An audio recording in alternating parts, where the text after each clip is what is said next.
Hi, I'm Kevin Hill, and as you can see, we're going to do something completely different today.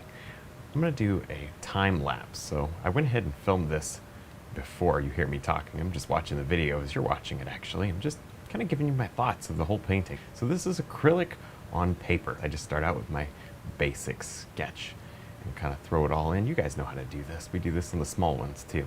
Of course, if you're enjoying these, be sure to leave a like and subscribe. Let me know. And maybe I'll show you another time-lapse mural. But I just thought it'd be a lot of fun to show you how this one was done, maybe without dragging it on too long. I'm blocking in the little mountains and the islands, which was a lot of fun. Just kind of a dark gray-green. Again, I'm using acrylic paints and some big brushes and trying to get it done pretty quick. I think I spent about 6 or 7 hours on this one. You see how we kind of just silhouette them against the sky, not a big deal. And the paper already being blue is actually a lot of help. It's kind of like tinting your canvas with a color. There you can see I did a little bit more, and now we're working on some palm trees. I'm actually using a really big filbert brush, like a 1 inch, or well, maybe it's not quite, it's like a 3/4 inch filbert, pretty good size one. And it's getting those little palm trees in pretty nicely.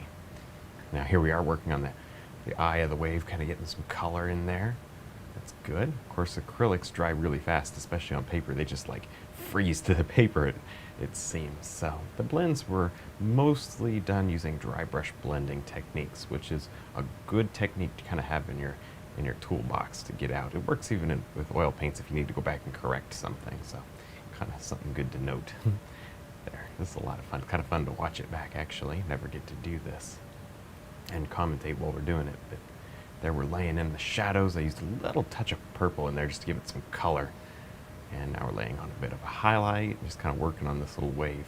The wave really isn't a feature. This is almost like a fantasy underwater feeling to this painting, which I thought was kind of fun. Now I'm dropping in a little base shadow tone. There, see that? That kind of goes in pretty easily. Actually, this painting wasn't so bad. I thought it might be kind of tough. It wasn't bad. It went very smoothly, which was good. You can see I step back and take a good look. Here I'm highlighting our little islands, kind of a tropical scene, obviously. You can see we're brushing in some more color. We're brushing in the sun rays, and then I move on to see some deeper ocean. So I just tint it probably with a little black, the blue with the black, and then brush it on again. It just like seizes to the paper. So a lot of dry brush blending here. See, still dry brush blending, and you notice I'm stepping back and I take a good look at it every few minutes. It's very important. I want you guys to do that with your regular paintings too. It helps a lot. Get a good view of your painting.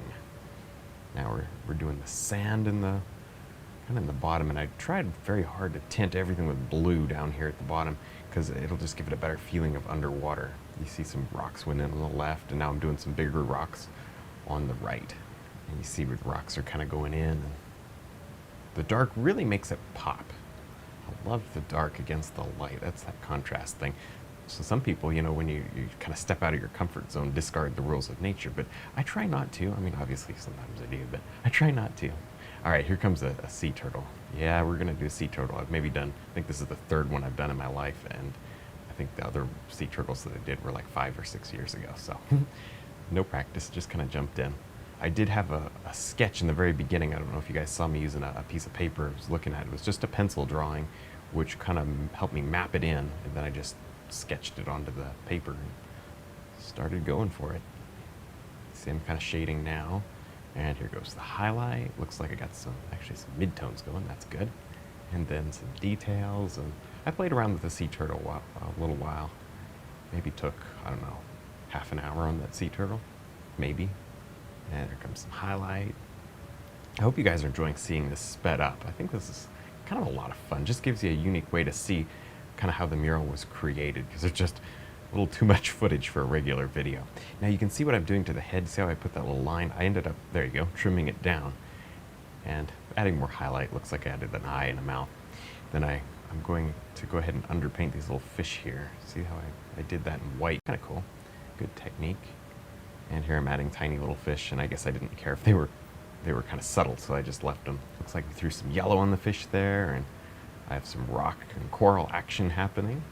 I didn't film every little bit because 7 hours of footage would have been crazy. I filmed about an hour and a half's worth, but I tried to give you the best pieces to make sure the camera was going when I was doing the best parts. So here's some nice kelp that's going in that helps to push back.